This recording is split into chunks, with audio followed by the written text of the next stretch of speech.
it's always a good idea to study English in topics or themes that you are interested in. Yeah, I was interested in some series, but I still looking for best way how to get most benefit from this series while watching. Because first time I watch in Arabic translation, then I try to watch it with English translation. I try to focus in English subtitle, regardless I understand or not the meaning. That's Good, what I do. because passive listening can help you. Yeah. Also, you said that you began watching with English subtitles to help you. Yeah. Can you watch now without English subtitles, or do you still need them? Sometimes I can watch without subtitles. Yeah, to just hear, to focus on speaking,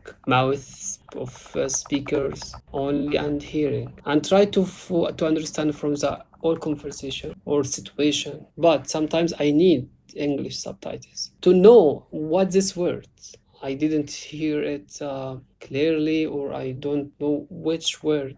That is a great exercise and it can definitely help you. But sometimes we rely too much on the subtitles and we forget to learn. Like, comment, and subscribe. Click that bell notification. Follow me on HelloTalk. Follow me on Instagram. Subscribe. Am I finished?